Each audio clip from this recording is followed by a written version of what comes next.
When Jesus died, many of his disciples and admirers believed that he had experienced his final defeat. Some even believed that all his teaching and miracles. Cuando Jesús murió, muchos de sus discípulos y admiradores creyeron que él había experimentado su derrota final. Algunos incluso creyeron que todas sus enseñanzas y milagros fueron en vano. Lo que no entendieron los discípulos, sino hasta el tercer día, fue que la muerte de Jesús no era el fin de la historia. De hecho, su resurrección demostró que su muerte fue en realidad su victoria. Su resurrección permitió que sus discípulos entendieran el ministerio, sufrimiento y muerte de Jesús desde una perspectiva completamente nueva. Y cuando Juan escribió el libro de Apocalipsis, sus lectores necesitaban esta nueva perspectiva también. La iglesia primitiva enfrentó persecución del poderoso imperio romano. Y muchos cristianos comenzaron a ver esto como una derrota. Pero Juan animó a sus lectores a encontrar consuelo y confianza en la victoria que Jesús logró en su resurrección. Él quería que entendieran que aunque sus vidas terminaran en martirio, no sería el final de sus historias tampoco. Eventualmente, Jesús consumaría su reino, y cada creyente que ha vivido compartirá su victoria. Esta es la primera lección en nuestra serie El libro de Apocalipsis, algunas veces llamado el Apocalipsis o el Apocalipsis de Juan. Hemos titulado esta lección El trasfondo del libro de Apocalipsis. En esta lección veremos que el contexto y el entorno del libro de Apocalipsis puede ayudarnos a entender su significado original y aplicar este mensaje a nuestras propias vidas en el mundo moderno. Esta lección sobre el trasfondo del libro de Apocalipsis la dividiremos en tres partes. Primero, exploraremos el trasfondo histórico del libro de Apocalipsis. Segundo, discutiremos el trasfondo teológico. Y tercero, consideraremos su trasfondo literario. Comencemos con el trasfondo histórico de Apocalipsis. El libro de Apocalipsis siempre ha fascinado tanto a creyentes como a no creyentes desde que fue escrito. Pero diferentes intérpretes entienden los símbolos e imágenes del libro de maneras muy distintas. Las extrañas criaturas, las batallas cósmicas, las plagas y juicios. Algunos intérpretes encuentran estas imágenes tan confusas que pierden toda esperanza de entendimiento de esta parte de las Escrituras. Pero la verdad es que mucho de esta confusión se deriva de nuestro desconocimiento del contexto histórico del libro. Así que para aprender a interpretar y a aplicar el libro de Apocalipsis correctamente, nos será de mucha ayuda entender algo acerca de su historia. Veremos tres aspectos fundamentales del trasfondo histórico de Apocalipsis: su autor, su fecha de composición y su audiencia original. Comencemos con el autor de Apocalipsis. Exploraremos el autor del libro de Apocalipsis en dos formas. Primero, veremos que la atribución tradicional del libro al apóstol Juan es confiable. Y segundo, exploraremos la ubicación y experiencia de Juan cuando lo escribió. Vayamos primero al punto de vista tradicional de que el apóstol Juan escribió el libro de Apocalipsis. El autor del libro de Apocalipsis se identifica a sí mismo con un nombre relativamente común, Juan. Él menciona su nombre en Apocalipsis capítulo 1, versículos 1, 4, 9 y capítulo 22, versículo 8. Pero no se identifica a sí mismo como Juan el apóstol específicamente. Él mencionó que fielmente sirvió a Jesús y que había sufrido por el reino de Dios, y en el libro parece claro que él era un profeta. Pero estos detalles generales no son suficientes para demostrar que el hombre que escribió el libro de Apocalipsis fue el apóstol Juan.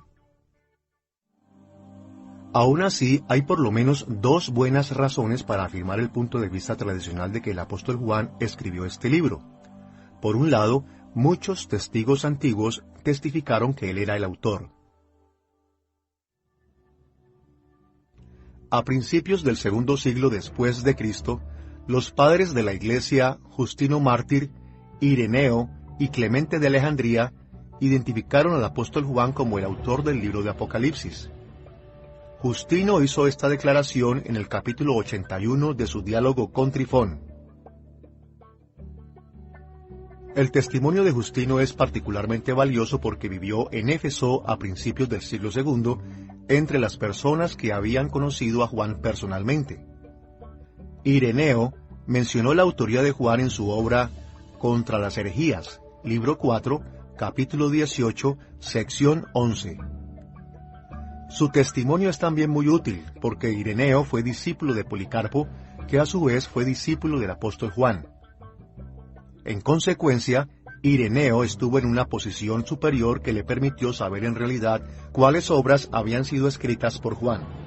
Finalmente, Clemente de Alejandría parece haber asumido la autoría de Juan en su trabajo ¿Quién es el hombre rico que se salvará? Sección 42.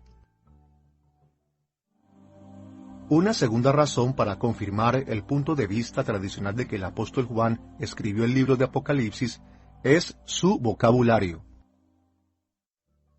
Existen muchas similitudes distintivas entre el vocabulario en el libro de Apocalipsis y el vocabulario en otros trabajos de Juan. Por razones de tiempo, solo mencionaremos dos. Primero, en el Nuevo Testamento, la designación de Cristo como el Verbo o Logos solo se encuentra en Apocalipsis capítulo 19, versículo 13, y Juan capítulo 1, versículos 1 y 14. Un lenguaje similar aparece en 1 de Juan capítulo 1, versículo 1. Y segundo, la afirmación de Jesús, el que tiene sed, venga, en Apocalipsis capítulo 22, versículo 17. Tiene su paralelo en el Nuevo Testamento únicamente por su declaración, y si alguno tiene sed, venga a mí y beba, en Juan capítulo 7, versículo 37. Pese a que estos sólidos argumentos apoyan al apóstol Juan como el autor del libro de Apocalipsis, los críticos de inicios del siglo III han puesto en duda su autoría. Por ejemplo, el obispo del siglo III, Dionisio de Alejandría, puntualizó que el autor de Apocalipsis se identificó a sí mismo como Juan, mientras que el autor del Evangelio y de las cartas de Juan nunca nos dijo su nombre. Dionisio también llamó la atención a otras diferencias entre Apocalipsis y otras obras de Juan, como sus diferentes estilos literarios y el uso del griego. Algunos críticos continúan haciendo objeciones similares hoy día. Por supuesto, existen buenas explicaciones de por qué el autor pudo haber producido obras que parecen diferentes. Por ejemplo, Juan pudo haber puesto su nombre en esta obra para que la gente tuviera la certeza de que provenía de una fuente autorizada. O tal vez declaró su nombre porque había sido comisionado por el mismo Cristo para entregar este libro a las 7 iglesias específicas. Y el hecho de que Juan no se menciona a sí mismo en algunos escritos no es razón para concluir que él nunca se nombró a él mismo en ningún escrito. Por otra parte, la diferencia entre el estilo de Apocalipsis y los otros escritos de Juan puede ser fácilmente explicada. Las visiones que Juan registra en el libro de Apocalipsis son muy diferentes a la revelación que recibió durante el ministerio terrenal de Jesús. Además, a diferencia de otros escritos bíblicos de Juan, Apocalipsis fue escrito en un estilo apocalíptico, lo que probablemente ocasionó muchas de las diferencias tanto en el estilo literario como en el uso del griego. Estas diferencias también pueden ser resultado de los diferentes propósitos de Juan para escribirlos e incluso de sus diferentes relaciones con su diversa audiencia original. En resumen, la evidencia favorable a la autoría del apóstol Juan es sustancialmente mayor que la evidencia en contra. Por esta razón, en esta lección hemos afirmado el punto de vista tradicional de que el libro de Apocalipsis fue escrito por el apóstol Juan. Después de haber hablado del apóstol Juan como el autor de Apocalipsis, veamos la ubicación y experiencia de Juan cuando escribió el libro. De acuerdo a Apocalipsis capítulo 1 versículo 9, Juan escribió el libro de Apocalipsis mientras estaba en Patmos, una pequeña isla en el mar Egeo, aproximadamente a 40 millas al suroeste de Éfeso. Patmos es un lugar estéril y rocoso, virtualmente sin árboles. Su desagrado lo hacía un buen lugar para castigar a las personas populares que eran percibidas como amenazas para el orden civil del Imperio Romano. Y en Apocalipsis capítulo 1, versículo 9, se implica fuertemente que Juan estaba exiliado en Patmos. Mientras Juan soportaba estas severas condiciones, recibió varias visiones de parte de Jesús. Y el libro de Apocalipsis es el registro y comentario de Juan de estas visiones. Escuchemos el reporte de Juan en Apocalipsis capítulo 1, versículos 10 y 11. Yo estaba en el Espíritu en el día del Señor, y oí detrás de mí una gran voz como de trompeta que decía: Escribe en un libro lo que ves, y envíalo a las 7 iglesias que están en Asia, a Éfeso, Esmirna, Pérgamo, Tiatira, Sardis, Filadelfia y Laodicea. Aquí y en otro pasaje como Apocalipsis capítulo 21 versículo 5, Juan deja claro que él escribió en obediencia a este mandato de Dios. Dios le iba a mostrar una visión y Juan iba a registrar esta visión y a enviarla a estas 7 iglesias en Asia Menor. Saber que el libro de Apocalipsis es el resultado de una visión sobrenatural dada a Juan ha llevado a algunos intérpretes a dar menos importancia al hecho de que Juan es el autor de este libro. Después de todo, si es solo un registro de una visión, entonces, ¿qué diferencia hace su autor? ¿Qué posible aportación pudo hacer Juan? Con la posible excepción de las cartas de los capítulos 2 y 3, Dios reveló visiones a Juan no con las palabras exactas que él habría de escribir. En términos generales, Juan escribió estas visiones en sus propias palabras. Así que en este sentido, el libro de Apocalipsis es muy parecido al Evangelio de Juan. Primero, Juan observó los eventos de la vida de Jesús. Más tarde, reportó esos eventos en su Evangelio de tal manera que fue diseñado para satisfacer las necesidades de su audiencia. De la misma manera, Juan observó las visiones que reportó en el libro de Apocalipsis. Luego escribió su libro como un registro veraz de sus experiencias. Y como veremos en estas lecciones, Juan seleccionó y organizó el material en el libro de Apocalipsis de una manera dirigida hacia las necesidades de su audiencia original.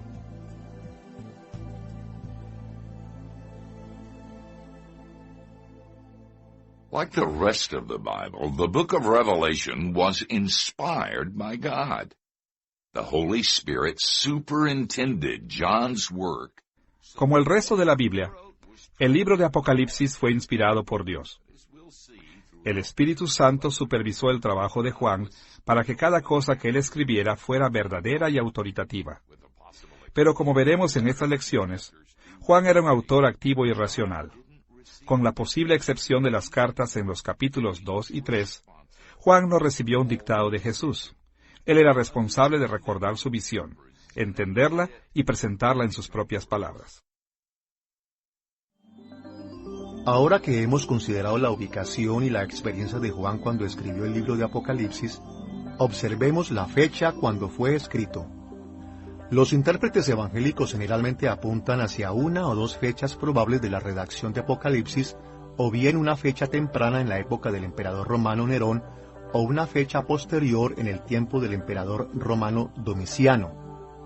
Consideremos estas dos fechas comenzando con el tiempo de Nerón. El emperador romano Nerón reinó del año 54 al 68 después de Cristo, y los historiadores que argumentan a favor de una fecha en la época de Nerón tienden a colocar la redacción de Apocalipsis al final de su reinado. En los primeros años de Nerón, consejeros competentes tenían gran influencia sobre él, pero con el tiempo su gobierno se degeneró dramáticamente. Nerón es conocido por haber culpado a los cristianos del incendio de Roma en el año 64 después de Cristo y por usar esta acusación como una excusa para perseguir a los creyentes romanos en grandes cantidades. Los argumentos para fechar el libro de Apocalipsis durante los últimos años del reinado de Nerón están basados en al menos 3 piezas de información. La primera gran evidencia es la referencia de Juan a los 7 reyes. En Apocalipsis capítulo 17, Juan describió una bestia escarlata con 7 cabezas y 10 cuernos. Y en los versículos 9 al 11, dijo que las 7 cabezas representaban 7 reyes. La mayoría de los intérpretes están de acuerdo que estos 7 reyes fueron emperadores romanos. Julio César es algunas veces contado como el primer emperador romano. Él fue seguido por Augusto, Tiberio, Calígula, Claudio, Nerón y Galba. De hecho, en Apocalipsis capítulo 17, versículo 10, encontramos el detalle de que el 6º rey de Roma estaba en el poder cuando Juan recibió esta visión y escribió el libro de Apocalipsis. Esta referencia ha dirigido a muchos intérpretes a concluir que el Apocalipsis de Juan fue escrito durante el reinado de Nerón. Un segundo argumento importante de que Juan escribió durante el reinado de Nerón proviene de la referencia del templo judío que hace Juan. En particular, Juan mencionó el templo en Apocalipsis capítulo 11, y algunos académicos interpretan esto como que el templo judío en Jerusalén aún estaba en pie cuando el libro de Apocalipsis fue escrito. Sin embargo, los registros históricos señalan que el templo en Jerusalén fue destruido en el año 70 después de Cristo, 2 años después de que el reinado de Nerón terminó. Por lo tanto, si el templo aún estaba en pie cuando el libro de Apocalipsis fue escrito, lo más probable es que este fue escrito durante el reinado de Nerón. El tercer factor que apunta a la época de Nerón es que Juan escribió durante un periodo de persecución. El libro de Apocalipsis frecuentemente menciona que los lectores de Juan estaban sufriendo. Podemos ver esto en Apocalipsis capítulo 1, versículo 9, capítulo 2, versículos 9, 10 y 13, capítulo 6, versículo 9 y capítulo 20, versículo 4. Y como ya lo hemos dicho, Nerón era bien conocido por promover la persecución de los cristianos.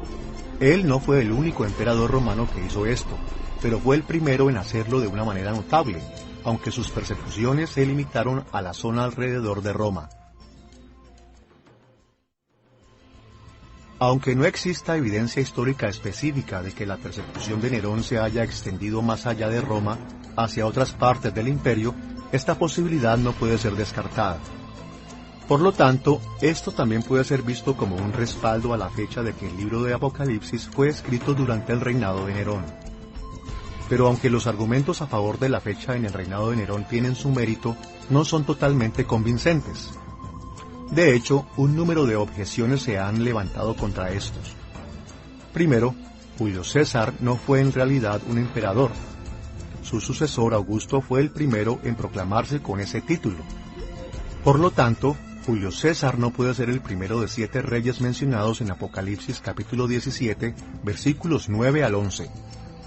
Segundo, como hemos visto, Apocalipsis capítulo 11 menciona el templo. Pero Juan ha dicho en Apocalipsis capítulo 11, versículos 1 y 2, que todo menos el patio exterior del templo sería protegido de los gentiles. En contraste con esto, en Mateo capítulo 24, versículos 1 y 2, Jesús mismo ha predicho que el templo de Jerusalén sería destruido por los gentiles. Así que es difícil estar seguros de que Apocalipsis capítulo 11 se refiere al templo que fue destruido en el año 70 después de Cristo. Tercero, mientras es posible que la persecución de Nerón se haya esparcido por Asia Menor, no hay evidencia histórica de que en realidad haya sido así. Por lo tanto, es difícil ligar las descripciones de Juan de la persecución de los cristianos directamente a Nerón. Debido a problemas como estos, la mayoría de los evangélicos prefieren una fecha posterior para el libro de Apocalipsis. Ahora que hemos visto los argumentos que sustentan la fecha en los días de Nerón, veamos las evidencias que sugieren que Juan escribió el libro de Apocalipsis durante el reinado de Domiciano. Los académicos que están a favor de una fecha posterior para la escritura de Apocalipsis tienden a situarla durante el reinado del emperador romano Domiciano, quien gobernó desde el 81 al 96 después de Cristo. Pueden citarse por lo menos 4 factores a favor de esta fecha de la redacción de Apocalipsis. En primer lugar, varios de los primeros padres de la iglesia primitiva indicaron que el libro había sido escrito en esta fecha.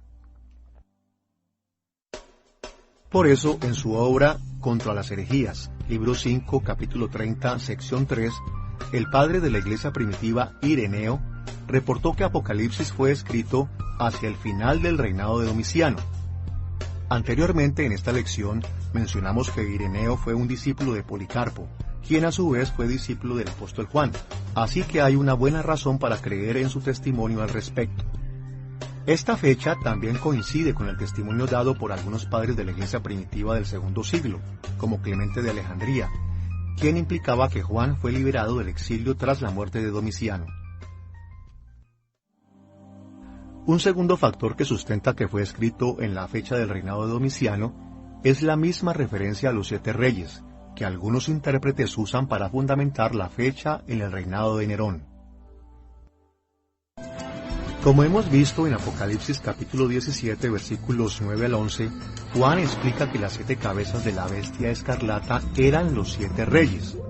Aquellos que argumentan a favor de la fecha del reinado de Domiciano sostienen que los 7 reyes son presentados como severos perseguidores de la iglesia.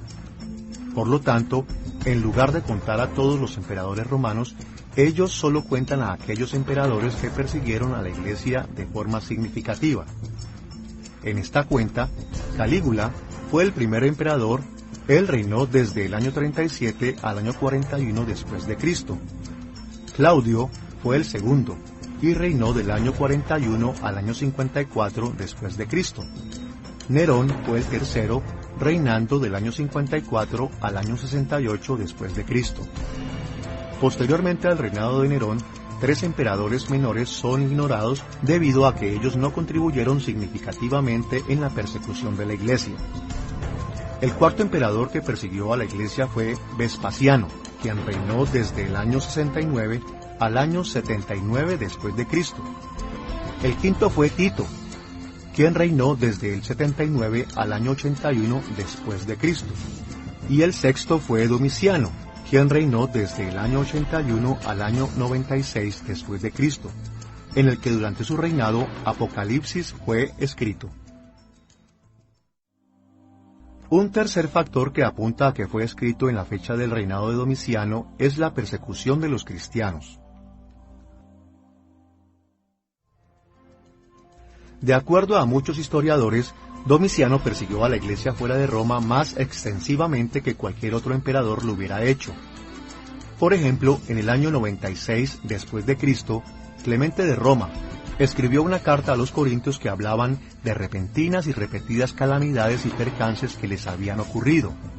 Estas calamidades y percances sugieren una persecución sistemática de los cristianos durante el reinado de Domiciano.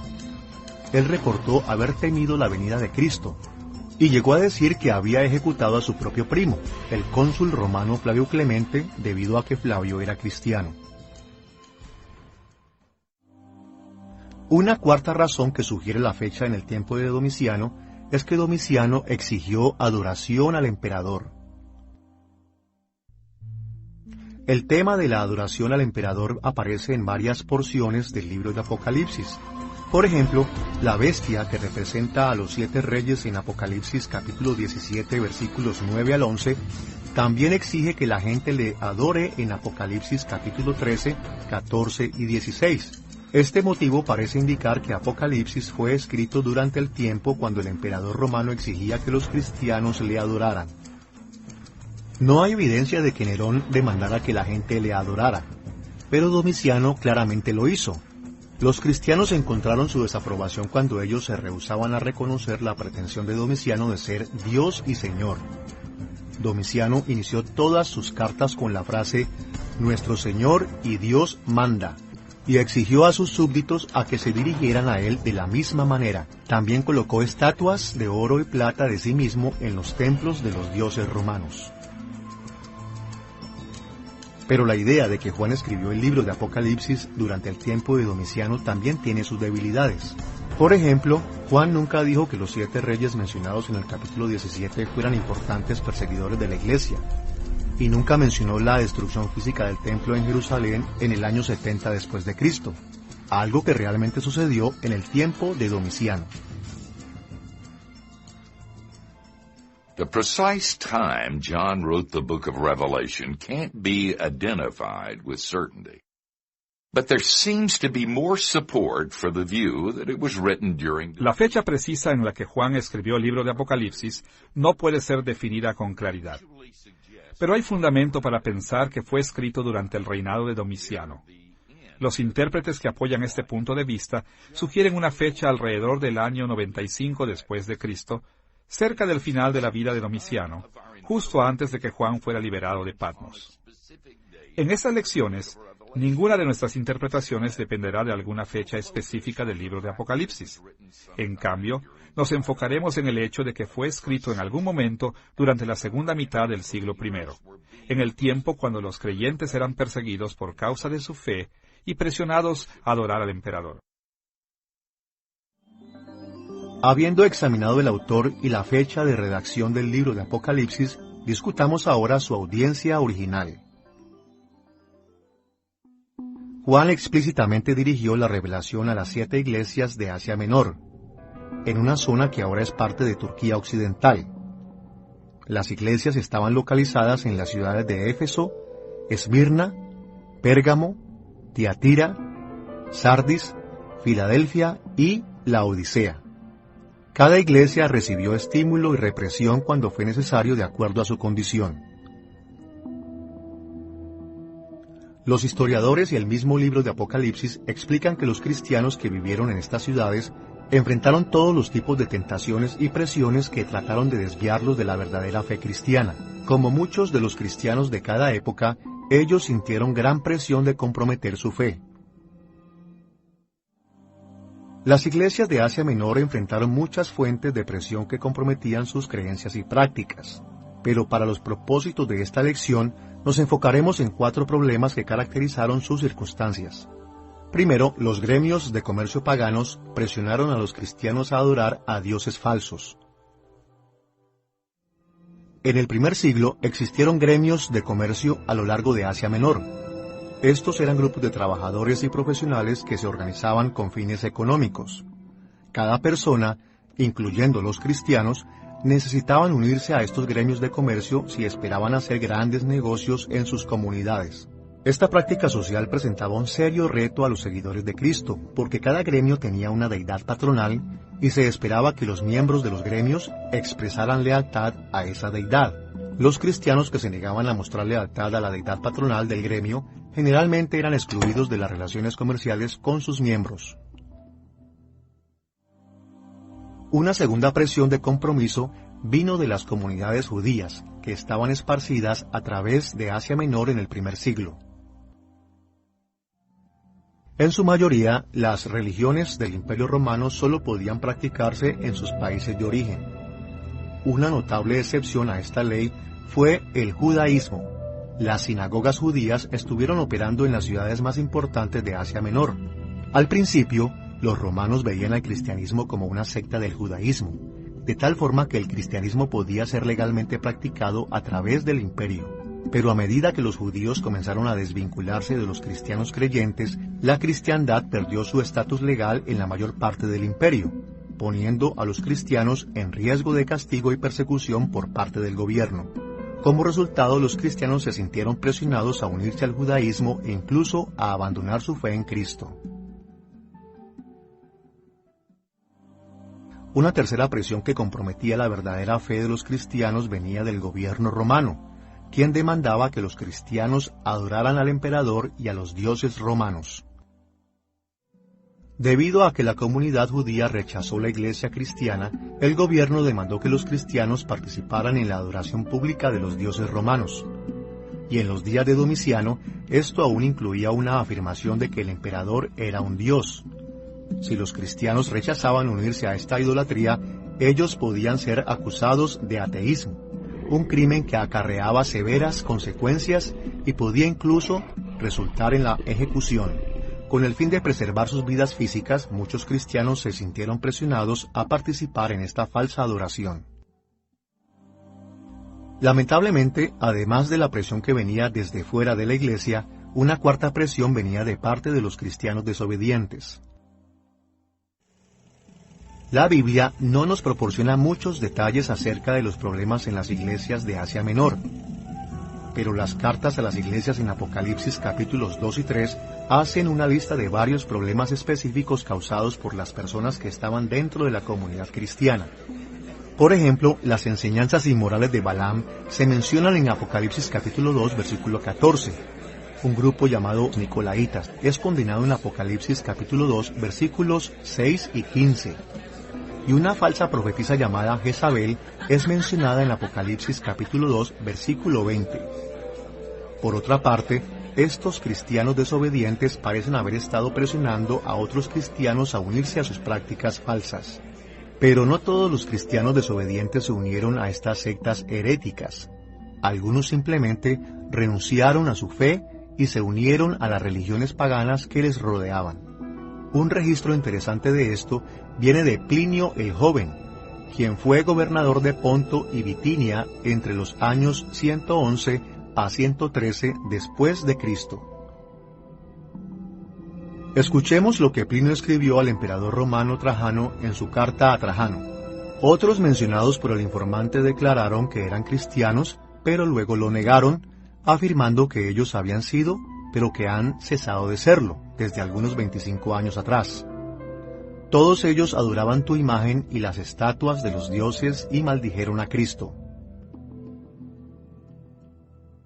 Christians in every age face pressures to compromise their loyalty to Christ in thought, word, and deed.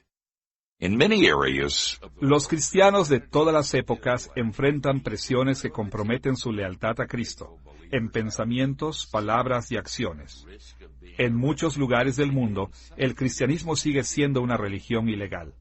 Los fieles creyentes tienen que reunirse en secreto por el riesgo de ser arrestados y aún en algunos casos asesinados. También hay una presión intelectual. Estudiosos seculares, amigos y familia con frecuencia ridiculizan al cristianismo como una religión ignorante que está en contradicción de la ciencia. También puede haber presión para comprometer nuestro comportamiento y creencias por el éxito en los negocios o para evitar un trato injusto en la sociedad. Y el libro de Apocalipsis menciona este tipo de situaciones. Su mensaje es que Jesús es el Rey Supremo y que Él volverá para hacer que todo esté bien. Y cuando lo haga, Él recompensará a todos los que se han mantenido fieles a Él. Con este entendimiento del trasfondo histórico del libro de Apocalipsis en mente, estamos listos para explorar el trasfondo teológico. En términos generales, el libro de Apocalipsis reafirma la teología de los libros de la Biblia escritos antes que él. Juan se basó ampliamente en escritos bíblicos anteriores y él esperaba que sus lectores estuvieran familiarizados con ellos también. El trasfondo teológico del libro de Apocalipsis puede ser descrito de varias formas, pero en esta lección nos enfocaremos en tres conceptos principales. Primero, la doctrina bíblica de la escatología o de los últimos días. Segundo, el concepto del pacto. Y tercero, el rol de los profetas bíblicos. Veamos primero la doctrina de la escatología.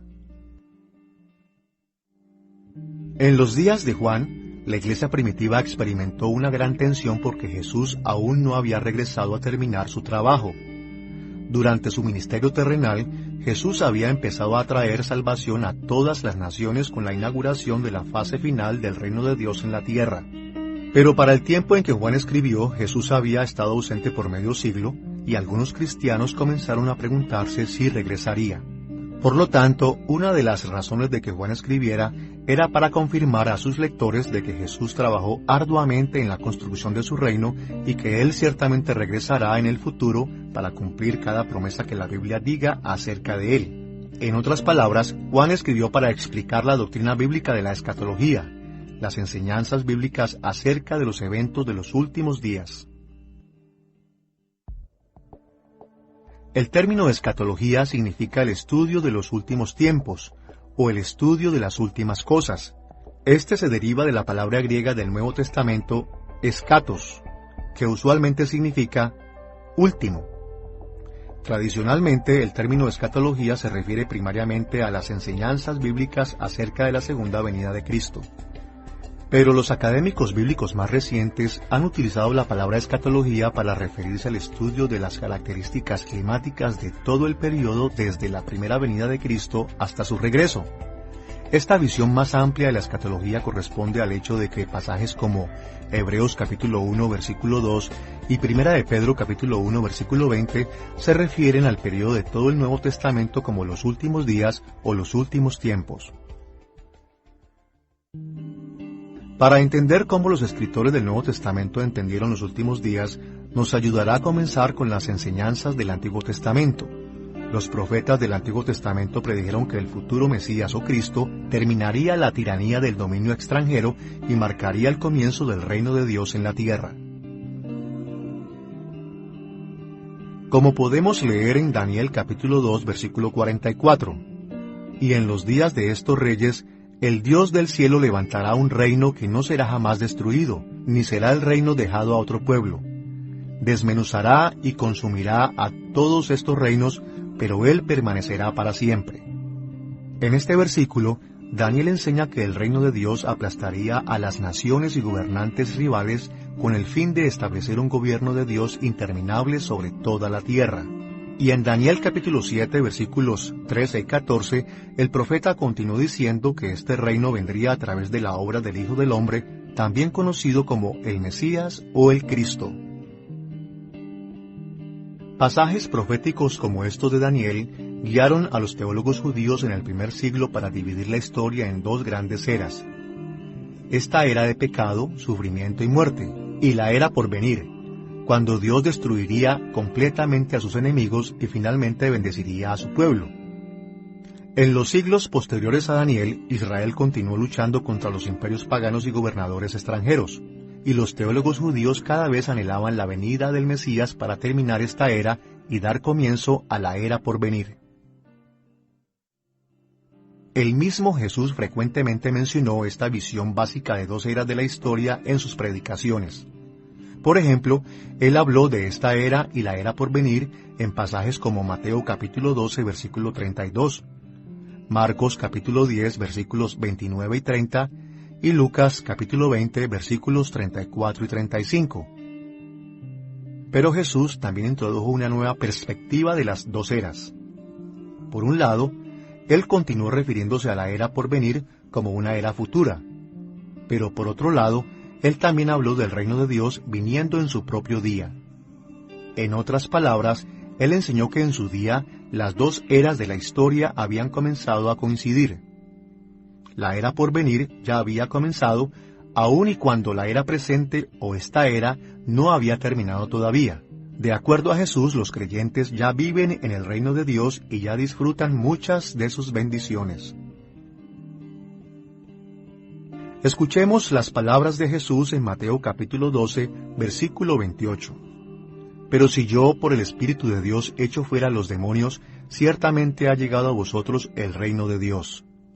La victoria de Jesús sobre los poderes demoníacos demostró que había comenzado o inaugurado la etapa final del reino de Dios en la tierra. A través del ministerio de Cristo, Dios estaba trayendo la derrota definitiva de sus enemigos, así como las bendiciones finales para su pueblo. Su reino estaba quebrantando esa época malvada. Estaba rescatando al pueblo de Dios y asegurando sus futuras bendiciones. Y como hemos leído en Mateo capítulo 12, versículo 28, este rescate comenzó en el tiempo de Cristo. Vemos este mismo tema en pasajes como Lucas capítulo 16, versículo 16, capítulo 17, versículos 20 y 21, y Juan capítulo 3, versículo 3. En la actualidad, el reino continúa creciendo como vemos en Mateo capítulo 13, versículos 24 al 30, así como versículos 36 al 43, y en Lucas capítulo 19, versículos 11 al 27. Y el reino será completado o consumado en el futuro, cuando Cristo regrese, como Jesús enseñó en pasajes como Mateo capítulo 16, versículos 27 y 28, capítulo 24, versículos 44 al 51, y capítulo 25, versículos 31 al 46. Este punto de vista escatológico de las dos eras es particularmente evidente en los escritos del apóstol Pablo. Por un lado, él afirmó que esta era presente de pecado y muerte aún existe. Por ejemplo, él se refirió a Satanás como el Dios de esta era en 2 Corintios capítulo 4, versículo 4, y habló de los filósofos paganos como los filósofos de esta era, en 1 Corintios capítulo 1, versículo 20. Incluso, Pablo usó la expresión la era por venir para referirse a la era futura, cuando el juicio y las bendiciones finales vengan a la raza humana. Vemos esto en pasajes como Efesios capítulo 2, versículo 7 y 1 Timoteo capítulo 6, versículo 19. Y él explícitamente comparó ambas eras en Efesios capítulo 1, versículo 21. Por otro lado, Pablo también enseñó que la era por venir había llegado ya en algún sentido. Por ejemplo, en 1 Corintios capítulo 10, versículo 6, él escribió que el cumplimiento de las eras había venido en Cristo. Y en Colosenses capítulo 1, versículos 13 y 14, dijo que los creyentes ya han sido puestos en el reino de Cristo. El punto de vista escatológico enseñado por Jesús y Pablo es algunas veces llamado inauguración de la escatología, porque dice que la era por venir ha comenzado o ha sido inaugurada, pero aún no ha llegado en toda su plenitud. Jesús inauguró el reino de Dios durante su primera venida, pero no acabó completamente con esta era. Y desde ese tiempo, las dimensiones de las dos eras han coexistido una con otra. Como resultado de ello, los creyentes han experimentado algunas de las bendiciones de esta era por venir. Pero no podemos experimentar todas sus bendiciones hasta que la era por venir sea consumada cuando Jesús regrese. According to Jewish eschatology, the Messiah was supposed to bring the present age of sin and death to a climactic end. De acuerdo a la escatología judía, el Mesías traería la era presente de pecado y muerte a un final culminante cuando él introdujera la era por venir. Pero Jesús no hizo eso, y esto dejó a muchas personas preguntándose si realmente él era el Mesías. Esta es una de las razones por las que los escritores del Nuevo Testamento trabajaron duro para explicar que el reino de Dios viene en etapas. Sí, este cambio fue sorpresivo, pero los poderosos milagros de Jesús y su testimonio fueron suficientes para probar que Él estaba diciendo la verdad y que Dios realmente tenía la intención de traer el reino de una manera inesperada. Cuando Jesús regrese, esta era malvada terminará por completo, y la era por venir llegará en toda su plenitud. Pero hasta entonces, las dimensiones de ambas eras continuarán coexistiendo una con la otra. Pero ¿cómo este punto de vista escatológico impactó a Juan cuando escribió el libro de Apocalipsis? ¿Y por qué este punto en particular de la teología fue tan importante para él y para su audiencia? Durante el tiempo en que Juan estuvo escribiendo el libro de Apocalipsis, las iglesias de Asia Menor estaban luchando con una notable discrepancia en sus creencias. Por un lado, ellos creían que Dios gobierna la historia y que Cristo había alcanzado la victoria sobre esta era de maldad. Jesús había cumplido con las esperanzas del Antiguo Testamento al venir como Salvador de todos los que creyeron en Él. Pero por otro lado, las iglesias de Asia Menor tenían que lidiar con la realidad de que el mal todavía estaba trabajando en su mundo. Como resultado, enfrentaron algunas preguntas muy difíciles como: si la salvación de Cristo ya ha venido, ¿por qué el mundo sigue tentando a los cristianos a pecar? Si Cristo reina, ¿por qué no nos libera de la persecución? Y por supuesto, ¿cómo y cuándo terminarán todas estas aflicciones? De una forma u otra, todas estas preguntas se refieren a la escatología. Y estas son precisamente el tipo de preguntas que el libro de Apocalipsis responde. Juan estaba plenamente consciente de las tensiones teológicas creadas por la perspectiva de los últimos días del Nuevo Testamento. Una de sus metas para el libro de Apocalipsis era ayudar a los cristianos a enfrentarse con ellas. A través de su libro, él animó a sus lectores a ver esta tensión a la luz de dos victorias. Primero, llamó su atención a la victoria que Jesús tuvo sobre la era actual. A través de su muerte, resurrección y ascensión, Cristo ha asegurado a cada verdadero creyente salvación espiritual interior. Esta victoria es celebrada en pasajes como Apocalipsis capítulo 1, versículo 18, donde Cristo proclamó que Él había resucitado de la muerte y nunca volvería a morir. También en Apocalipsis capítulos 5 y 12, donde habla repetidamente acerca de la autoridad y el poder que Cristo recibió a través de su muerte y resurrección. En la segunda victoria, Juan destacó la victoria final que Cristo logrará cuando regrese, una victoria que resultará en la completa destrucción de los enemigos de Dios y la renovación de toda la creación. Esta victoria final se puede ver en pasajes como Apocalipsis capítulo 1, versículo 7 y a lo largo de Apocalipsis capítulos 19 y 22. Juan quería que su audiencia original supiera que Jesucristo realmente había derrotado el poder del pecado, del sufrimiento y la muerte, justo como el Antiguo Testamento lo había predicho. Y sobre esta base, Juan también animó a sus lectores a creer que Jesús regresaría a completar el juicio y la salvación de Dios. Con este entendimiento de la escatología en mente, estamos listos para ir a nuestro segundo aspecto del trasfondo teológico de Apocalipsis, el concepto bíblico del pacto. Although the word covenant only appears one time in the book of Revelation, the Old Testament concept. Aunque la palabra pacto solo aparece una vez en el libro de Apocalipsis, el concepto de pacto en el Antiguo Testamento moldeó al libro en algunos aspectos importantes. Fijó las expectativas básicas que el pueblo de Dios debería tener con respecto a sus vidas en el reino de Dios. Prometió su liberación futura y bendición, y les motivó a superar cada adversidad que enfrentaran. Para ayudarnos a reconocer el rol que el concepto del pacto juega en el libro de Apocalipsis, será útil examinar la manera en que la idea se desarrolló a lo largo de las Escrituras. Aunque cada uno de los pactos de Dios tiene sus características propias, un triple patrón caracteriza a todos los pactos divinos. En primer lugar, cada pacto demostró la gran benevolencia de Dios para su pueblo.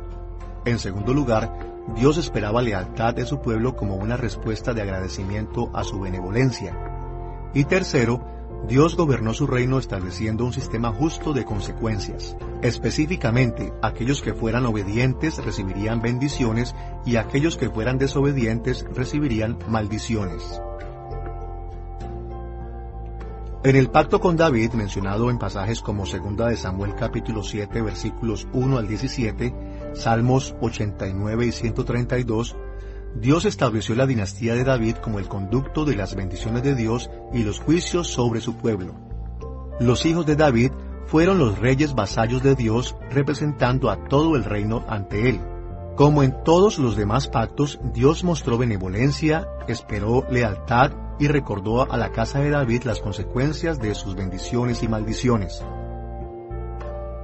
Pero más tarde en la historia de Israel, los descendientes de David fracasaron tanto que la nación entera de Israel fue exiliada bajo la maldición de Dios. Pero aún en el exilio, los profetas de Israel predijeron que en los últimos días Dios renovaría su pacto a través del justo hijo de David. El profeta Jeremías se refirió a esta renovación como un nuevo pacto en Jeremías capítulo 31, versículo 31.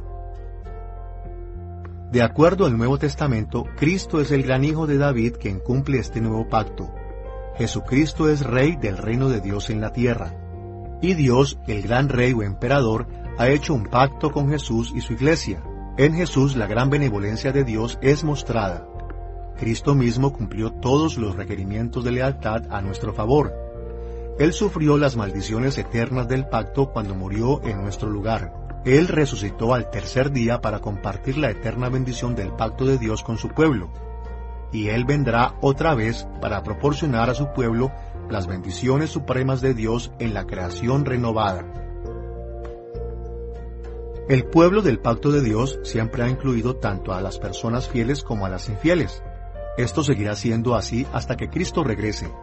Durante los días de Adán y Noé, la población mundial incluía creyentes y no creyentes. Lo mismo puede decirse de la nación especial de Dios durante los días de Abraham, Moisés y David, e incluso las iglesias del Nuevo Testamento contenían una mezcla de creyentes y no creyentes. Algunos tenían una fe salvadora en Cristo, pero otros no.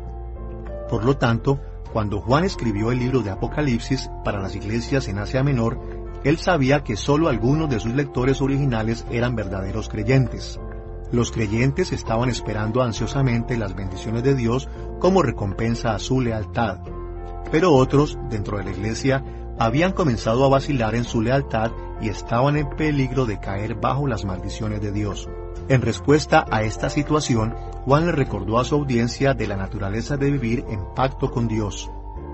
Entre la primera y segunda venida de Cristo, vivimos en un periodo de prueba, en la que la verdadera condición de nuestros corazones se revela. Cuando Cristo regrese, aquellos que confíen totalmente en Cristo recibirán sus bendiciones del pacto, pero los que no, caerán bajo sus maldiciones. Escuchemos lo que Jesús dijo a la iglesia de la Odisea en Apocalipsis capítulo 3, versículo 16. Pero por cuanto eres tibio, y no frío ni caliente, te vomitaré de mi boca. Por lo menos algunas personas en la iglesia de la Odisea estaban en peligro de alejarse del Evangelio de Cristo. Entonces, Juan les advirtió que si ellos no permanecían fieles, sufrirían las maldiciones del pacto de Dios. These warnings were actually extensions of God's love for His people, because they gave John's readers the opportunity to... Estas advertencias fueron en realidad extensiones del amor de Dios por su pueblo, porque les dieron a los lectores de Juan la oportunidad de arrepentirse. De hecho, vemos la benevolencia de Dios a través del libro de Apocalipsis. Se muestra en su amor por su pueblo, en el sacrificio de Jesús por nosotros, en el reino de Dios y en nuestra esperanza en el regreso de Cristo. Dios nos amó tanto que Él envió a su Hijo para sufrir por nosotros, y Él se levantó de la muerte para que podamos vivir en su reino por siempre. Y su benevolencia debe animarnos a permanecer fieles a Él, aún en medio de gran sufrimiento.